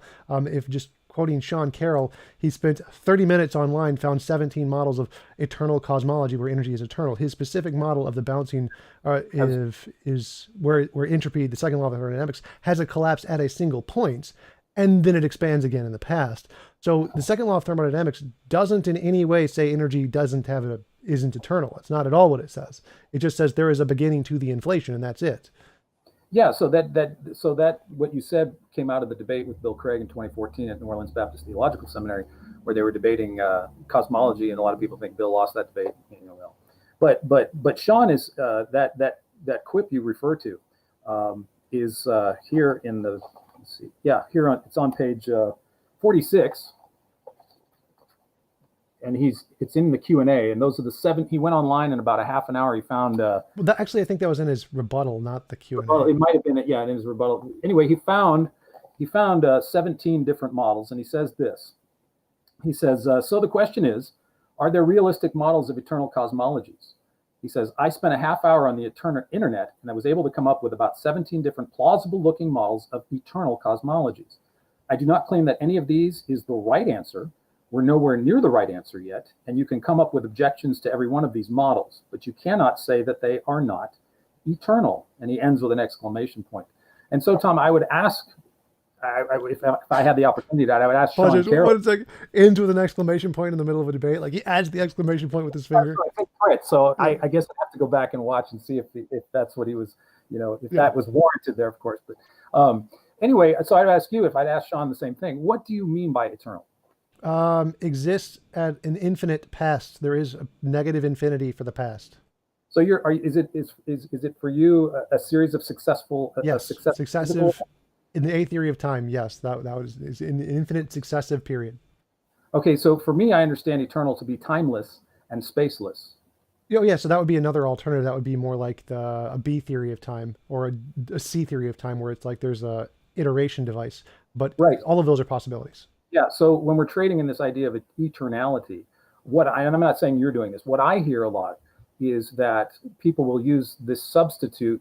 They will take energy, they will posit it as eternal, and that word elicits in the mind of a believer like myself, oh, well, you're talking about you're basically replacing the eternality of God with the eternality of energy. But God is not a successive series of events into the infinite past, and he's not a successive series of events into the future. So we're talking about two different things when it comes to eternity there. Oh, right. So I actually use both of those definitions in different contexts. In these contexts of the models Sean Carroll is using, they are a past infinite, a successive series of events, one after the other, that is a past infinite. I do also use eternal to mean the other thing, where there is a particle that exists outside of space-time, such as the emergent space-time from Nima Arkani Hamad from the amplituhedron. So there are also those kinds of models, but in the case of the one Sean Carroll is mentioning, they're all past eternal successive series of events. And would you agree that we do not have access to these past successive series? Right. We don't have access to the Big Bang either, but that's not relevant. Yeah. Okay. So that I'm just scientifically, that's why cosmology is largely theoretical, because you're postulating things that exist beyond our ability to perceive. Correct. So, well, sort of. So there's one caveat I would say to that, is that everything in physics and cosmology is only allowed to use verified principles, particles, and laws in physics, and you can have to just combine them in different novel ways. So those are more supported than any theistic model or in philosophy, because those are adding in things we don't have verified principles for, like different properties of omniscience, omnibenevolence, omnipotence, whatever. Those properties don't have a basis in reality, whereas every single property in every one of the cosmological models do. They are all verified principles, particles, and laws. They're just combined in new ways. So what would you would agree, though, that the postulation of things, so you can take, like Alan Guth's inflation there's 1,000 variables on that theme about what started inflation. Did it come before or after the Big Bang? What started it? What stopped it?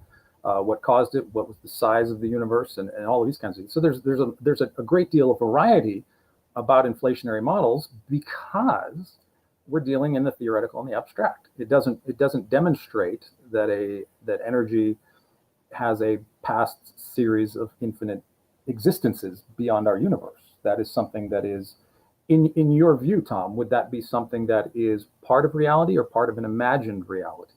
Well, Guth's inflation doesn't say anything about a past. It's not the point. It's just saying, it's making a prediction. Lord Guth Vilenkin stops the infinite regress in terms of No, a it doesn't universe. actually. That was in Well, the Sean Carroll debate where state- Guth actually said, yes, state it of is expansion. probably Well, in its state of expansion is what the BVG says, right. right? So The that expansion. The expansion had a right. So beginning. our universe BVG, if we're taking that, it has not been disputed. It was 2006. Our universe is in a state of expansion that's greater than zero. Right. So our universe has a past time incomplete boundary, which rules out it actually coming from an infinite series No, of that's the part that's false. That nowhere in the BVG does it say that. It says the inflation has a finite beginning and the inflation has a beginning, but that's it. It does not say time, does not say space, does not say energy, does anywhere in the theory.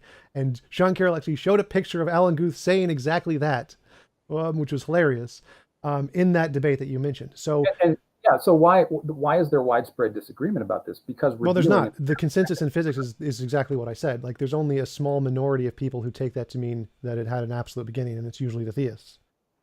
I know Blinken isn't a theist, and there's a few others that don't, but the vast majority of the consensus is it's past eternal. So you would go with a scientific consensus about the nature of reality. I would go with the scientific consensus of physics about the physics nature of reality. Yes.